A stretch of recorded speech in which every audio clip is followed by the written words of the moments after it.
Саламатсыздарбы, Туз эфирде жаңылтардын толтырылған чыгарылышы мен Диана Райымжанова таныштырам. Алгач бүгүнкү жаңылтардан. Жалал-Абад областынын Сузак районунда 3 жаштагы бала уур токмоктон каза тапты. Бул окуяга шектүү катары каза болгон наристенин жеңеси суралууда. 2020 жылдын 23 мартынан 1 апрелге чейин Кыргыз Республикасында эл жана турак жай фондун каттоо башталат. Даректер тактоо боюнча иштер бүттү. 100%га үйлөрдүн номерин коюу. Аксынын кургатылган кара өрүгү эми Европага чейин жогорку баада экспорттоло баштайт. Экинчи переработкасына даярдап, жууп тарап, мындайча айтканда упаковкалап, даяр кардарга сатууга мүмкүнчүлүк туулат.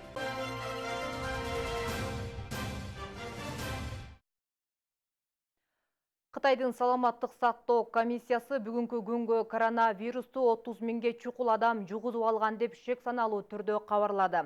Ордун очогу Хубей провинциясына карантин жарыяланган. Өпкөнү сезгенкен оору бул аймактагы 11 миллион эли бар Ухан шаарында өткөн жылдын декабрь айында катталган.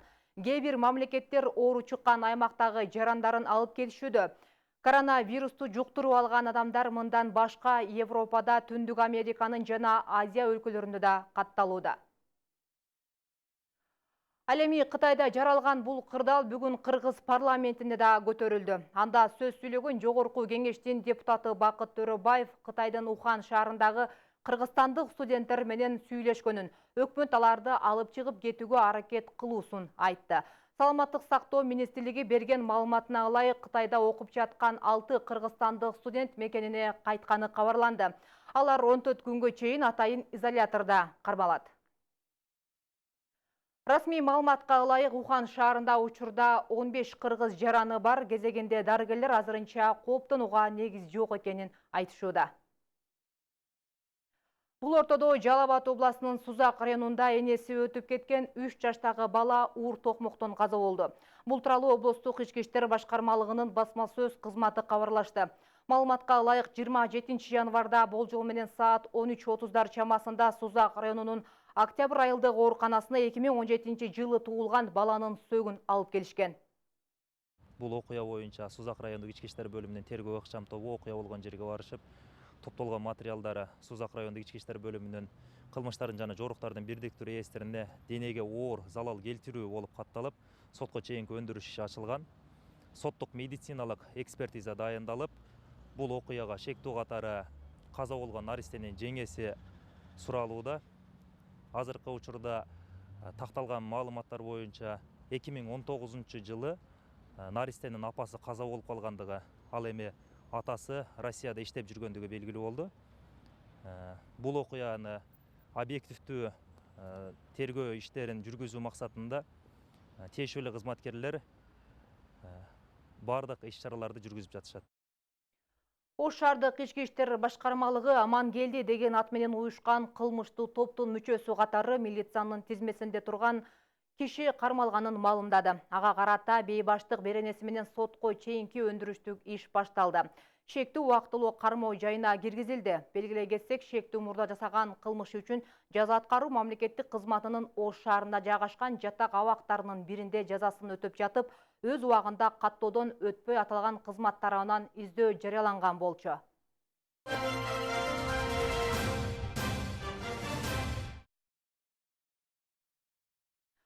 Аймактарды өнүктүрүү анда жаралган маселелерди жеринде чөчүү учурдун талабы болуп турат. Мындай оюн өкмөт башчы Мухаммедкалый Абылгазиев Кыргызстандагы район шаарлардын аким мээлери менен болгон жолугушуу учурунда айтты. Жыйында дагы бир катар маселелер каралды, алардын негизгилери төмөндөгү видео материалда. Жергиликтүү өз алдынча башкаруу органдарынын ишмердүүлүгүн талкуулаган жыйында премьер-министр Мухаммедкалый Абылгазиев өлкөнү өнүктүрүү саясатын натыйжалуу ишке ашыруу көбүн эсе жерлерде кабыл алынган чечимдердин сапатынан көз каранды экендигин баса белгилеп өттү. Аны менен катар премьер өз сөзүндө аймактардагы маселелерди чечүүдө айрым жергиликтүү бийликтердин өкүлдөрү колунда бар укуктарында туура пайдалана албай жаткандыктарын сындап өттү. Биздин максатыбыз ошол элдин жашоо деңгээлин көтөрүш. Анын үчүн эмне кылыш керек? Максималдуу түрдө жумушчу орун түзүш керек. Кээ бир акимдерде эл айтат, ушундай акимкен жүрөт айылда депчи. Айылда жүрөт, проблема болсо барат. кошо баткак кешип жүрөт, суу кешип жүрөт деп айтат элдер. Кээ бирин айтат, анын бар жогу билинбейт дейт. Баардык нерсе айыл жеринде болуп аткан, силердин колуңарда. Аймактарды өнүктүрүүдө, андагы жергиликтүү тургундарга артыраптуу шарт жаратууда өкмөт тарабынан бир катар эле камкордуктар көрүлүп келет. Анткени менен айрым жайларда аким мэрлердин тийиштүү деңгээлде иш жүргүзбөгөндүгүнүн акыбетинен аткарылуучу жумуштар кечеңдеп жаткандыгы ачуу чындык. Мындай сынга Жалал Абад облусуна караштуу Майлуу Суу шаарынын мэри да кабылды. Канча пенсионер бар? Бюджетиңер канча бир жылда? Канчасы социалдык проблемаларды чечет? Силерде канча пенсионер бар, балыкчыныкы? 5800. Канча каражат аласыңар?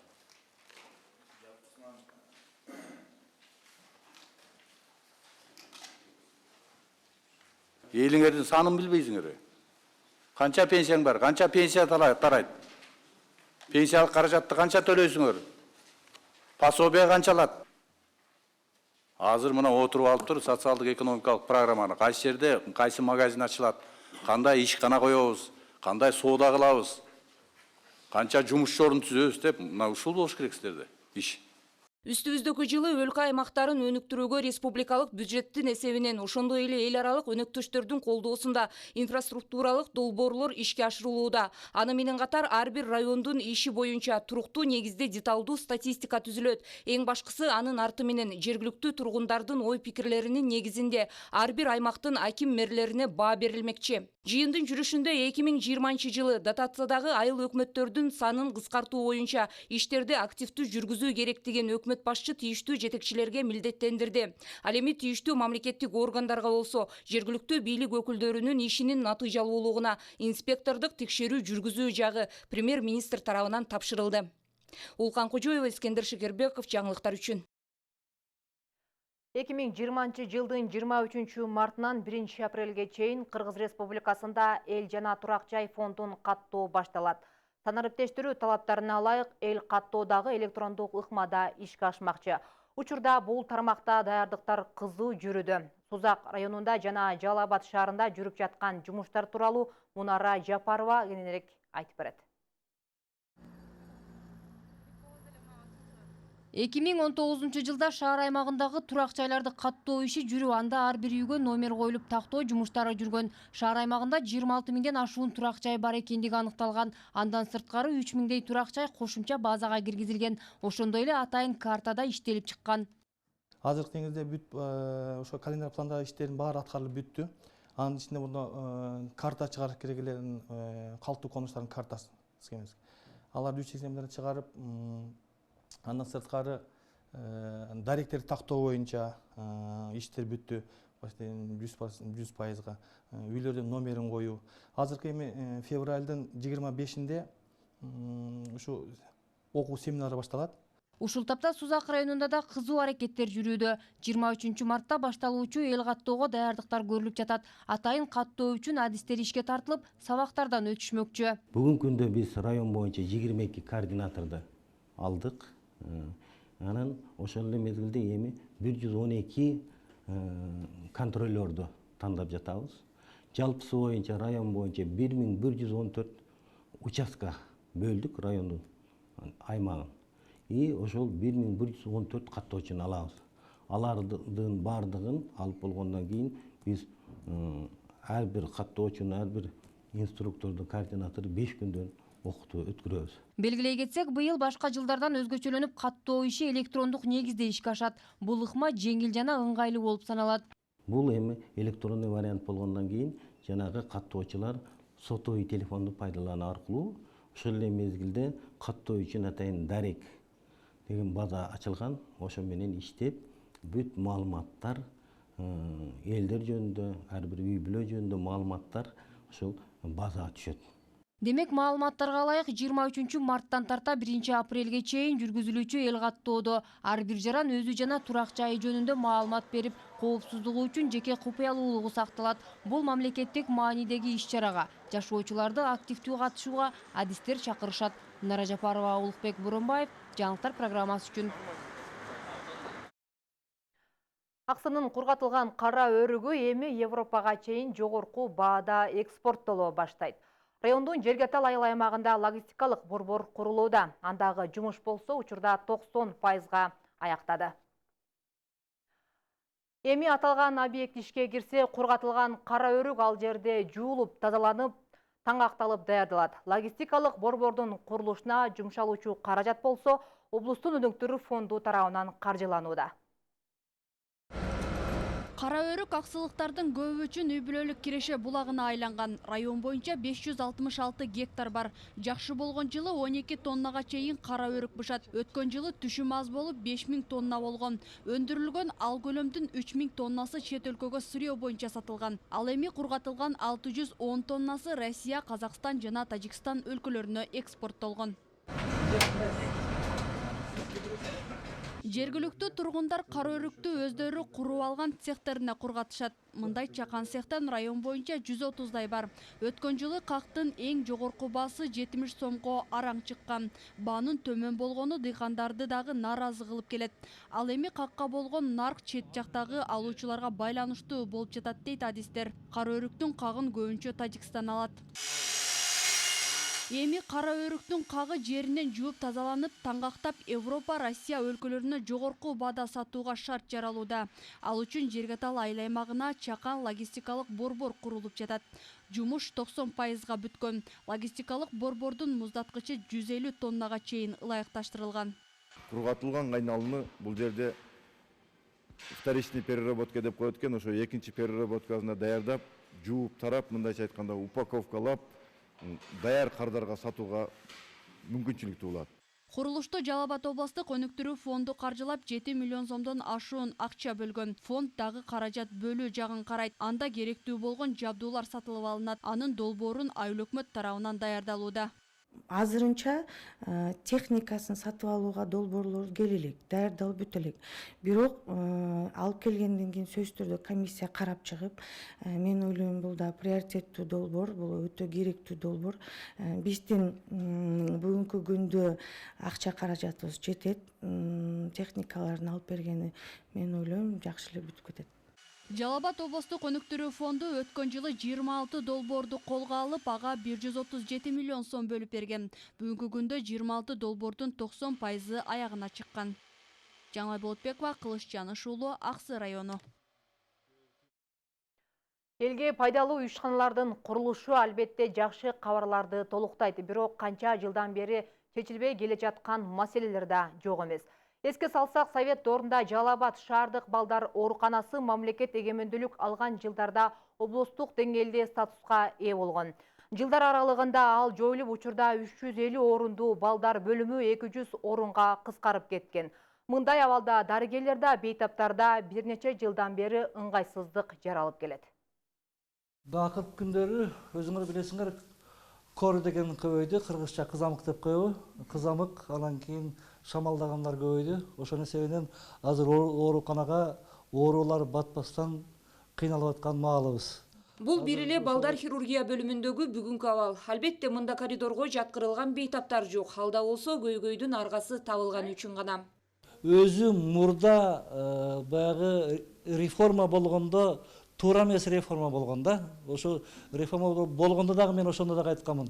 Азыр мурда областной детский больница деген отдельный 320 койкага больница болчу. Азыр 120-130 беле орун детский больница.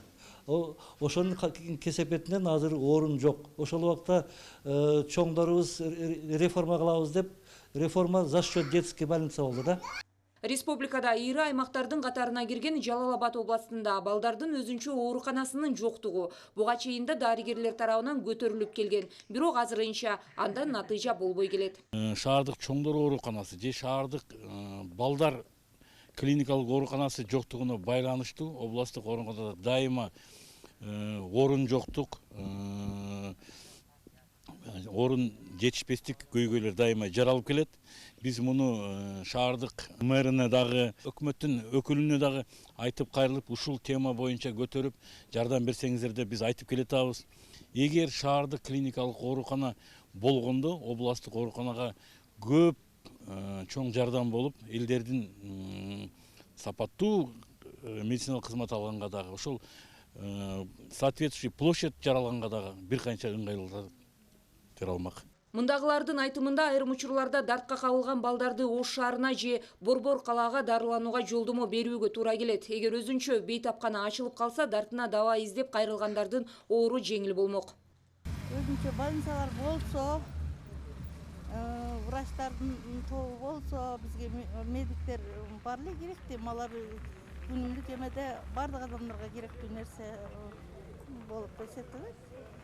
Өзү болушун каалайбыз баарыбыз эле элдер. Жергиликтүү бийлик тарабынан болсо медицинага аздыр көптүр көңүл бөлүнүп келет. Анткени менен аталган тармак республикалык бюджеттен каржылангандыгы үчүн маселени чечүү жагы аларга көз каранды эмес. Балдардын бөлүмү өзүнчө бир балдар ооруканасы болууга бүгүнкү күндө бизде шарт туулуп атат. Действительно бизге жетишпей атат. Бул боюнча жергиликтүү бийлик дагы кат жолдогону аракет кылып жатабыз. Өкмөткө дагы ошондой эле дагы бир белгилеп кетүүчү нерсе 2019 жылдан баштап мына президентибиз тарабынан дагы колдоолор болуп, өкмөт тарабынан дагы колдоолор болуп, бүгүнкү күндө кошумча корпус дагы курулуп жатат. Калктын санынын өсүшү менен ооруканага кайрылгандардын катары да арбайт. Мына ошондуктан да 1 миллиондон ашуун калкы бар Жалал Абад областынын борбору болгон Жалал Абад шаарына балдар үчүн атайын оорукананы ишке киргизүү учурдун талабы болуп турат. Улкан Кожоева, Бекмамат Алишер уулу, Жалал Абад шаары. Бул жолу биздин кабарчылар базар бааларына сарасеп салып көргөн. Сурамжылоонун негизинде Жалал Абадда өткөн жылга салыштырмалуу базар баасы бир топко өткөндүгү байкалган. Анткени менен монополияга каршы агенттиги буга кирише албашын кабарлады. Алардын айтымында баалар 40%га чейин өскөндө гана чара көрүлөт. Кененирээк Бактыгүл Тешебаева кеп учугун улайт. Өткөн жылы эттин баасы көтөрүлүп, жашоочулар бир топ арыз муун билдирген. Анткени менен азыркы күнгө чейин бааны көзөмөлдөп түшүргөн киши болгон эмес. Аталган продукция сатуучу түйүндөрдүн айрымдарында 350 сом болсо, дагы башкаларында 360тан кардарларга сунушталат. Булар постоянно мурун 330 ушундай болот эле. Даже 320 мултарышат. Быйылкы караганда 40 сом кымбат да. 200 сом. Мал базарда мал арзан. Эт алайын десең эт кымбат. Коңшу өлкөлөргө этти экспорттоону токтотуу керек. Мындай пикирин сатуучулар билдиришет. Айтымдарында чет өлкөгө эт азыктарын чыгаруу менен биздин өлкөдө буга болгон суроо талап өсүүдө. Биз ушул өзүбүздүн элдерден эле алабыз. Адамдар багып койгон малдарын алабыз да. Эт көтөрүлүшүнүн себеби Өзбекстан, Тажикстанда эт кымбаттаганда бизден алып кетип калат да. Кымбатыраак алат. Аны биз дагы аларга неме кылып кымбатыраак алышса туура келет. Ошонун эсебинен көтөрүлөт да. Кичине бизде кымбаттап кеткенде бир ай границаны кичине тосуп малдарды чыгарбай койсо, кичине арзандап 340ка деле түшүшү мүмкүн да. Элдерге жакшы болот. Ар кыл да эми баалар. Биздин антимонопольный орган эгерде бир айдын ичинде булардын баасы 20%дан жогору өсүп кетсе, биз экономика министрлигине сунуш беребиз, чтобы көзөмөл жүргүзүш үчүн. Анан өкмөт чечим кабыл алат. Ал эми ундун баасы да көтөрүлүп, кайра ылдыйлап турат. Өткөн жума биринчи сорттогу ундун баасы 31 сом болсо, бул жума 1 сомго гана түшкөн. Муну менен базарда баары арзан деп айтууга негиз жок. Жакшы ундарыбыз 600гө чейин чыкты. 1600гө чейин. Орто ундарыбыз деле 1450ге чейин түштү. Азыркы ушул мезгилде 1350дөн, 1400дөн, 450дөн, 1500дөн. Эң кыйбат унубуз азыр 1500 сом. Эми былтыркы жылга караганда чындыгында кыйбатыраак. Анан эми буну биздин өзүбүздүн жогорку жактагылары билет да. Биз эми зависимый биз кичине бир 20 сом, 30 сом, 50 сомго чейин мындай кошуп сатабыз. Күнүмдүк турмушта көп колдонуучу картошканын баасы өткөн жылдын ушул күнүнө караганда 2 эсеге өскөнү байкалат. Мисалга 2019 жылдын январь айында 10 сомго чейин болсо, бул жылы 20 сомго чейин көтөрүлгөн. Бул баа дөңүнөн саткан жайдагы баа. Ал эми бул жерден алып саткандар жок эле дегенде 5 сомдон 10 сомго чейин кошушат.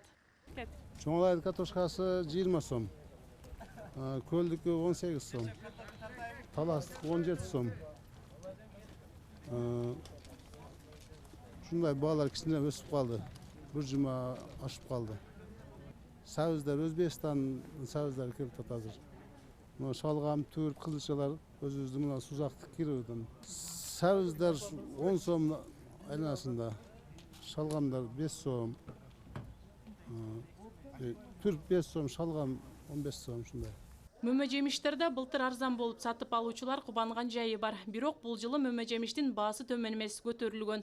Алманын өзүн эле килограммдап алсак 100 сомго чейин сатылат. Ал эми көп алгандар үчүн баа түшүрүлүп берилет. Көлдөн алып келип атабыз, ноокаттан алып келип атабыз. Эми быйыл 20 сомго алмажак да, 20 сомдон өйдө сатылып атат. Алдышы 60, 70, 80ге дери болду. Жакшы чоң-чоң кызыл алмалар. Şu gölden taşıp tavız. Hem gölde arзан, bizde kımbat болот. Кыргыз Республикасынын өкмөтүнө караштуу монополияга каршы жөнгө салуу мамлекеттик агенттигинин Жалал Абад облустук бөлүмү тарабынан базар баалары көзөмөлдөнүп турат. Бактыгүл Тешебаева, Кылычбек Жаныш уулу, Жалал Абад шаары.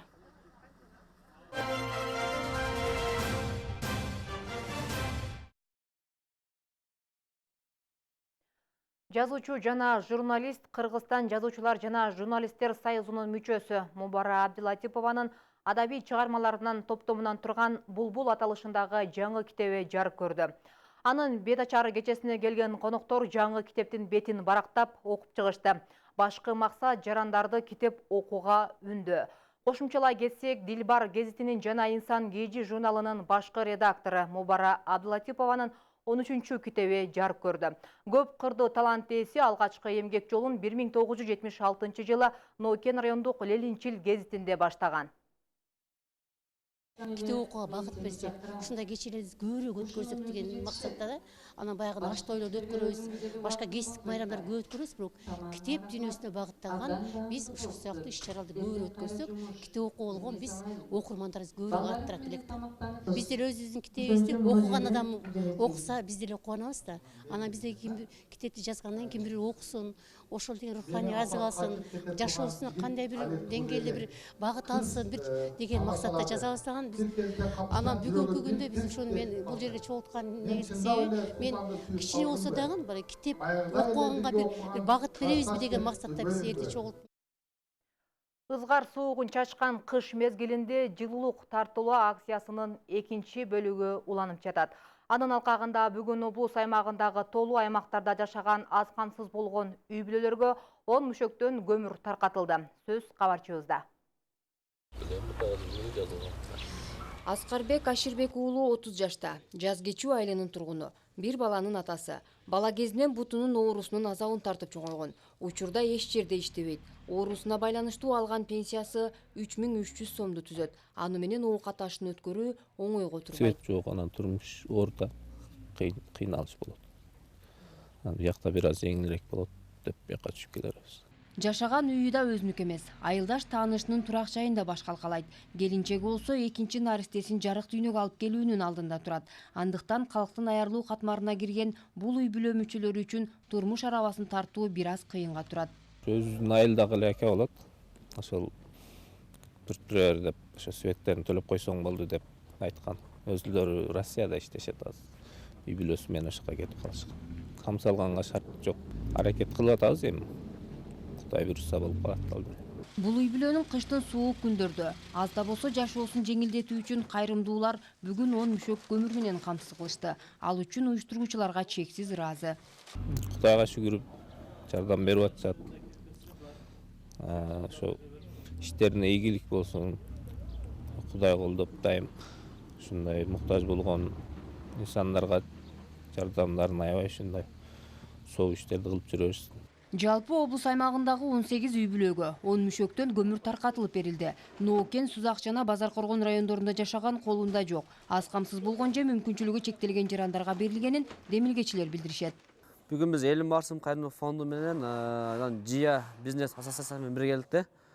Ошо жылуу тартуулоо акциясынын 2-чи этабын буюрса учуруп атабыз. Азыр 150 кап тараткан атабыз.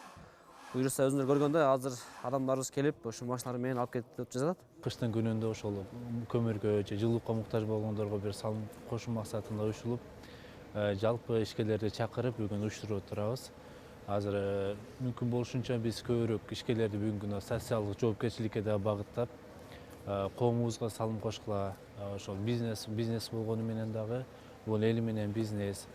Демек, бул акциялар бизге ошол социалдык проекттердин бир долбоорубуз катары. Кайрымдуулук бул сооп иштердин башаты. Андыктан колунда бар, башкалардын жашоосуна, жан дүйнөсүнө жылуулук тартуулоого чамасы бар жарандарга бул үлгү боло алат. Мынара Жапарова, Баяман Тургуналиев, Сузак району. Ушул саатка даярдалган жаңылыктардын топтомуна мына ушундай маалыматтар камтылды. Алдыда эртең күнгө алынган аба ырайы менен таанышып алыңыздар. Кечиңиздер көңүлдүү улансын, саламатта калыңыздар.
Бразилияда bir жумадан бери жааган жамгырдан дарыя ташып катуу сел жүрдү. Анын кесепетинен 52 киши каза болду. Бул тууралуу чет элдик басылмалар жазып чыгышты. Маалыматка ылайык, жаратылыш кырсыгынан 52 киши каза болуп, 1 киши дайынсыз болууда. Андан сырткары дагы 65 киши ар кандай жаракат алып, миңдеген адам үй жайсыз калган. Кырсыкка Миндау дарыясынын ташуусу себеп болуп, жакын жайгашкан Алагоас жана Пернамбуку штаттарын кыйраткан. Алагоас штатындагы 12 000 адам жашаган Бранкиния шаарынын инфраструктура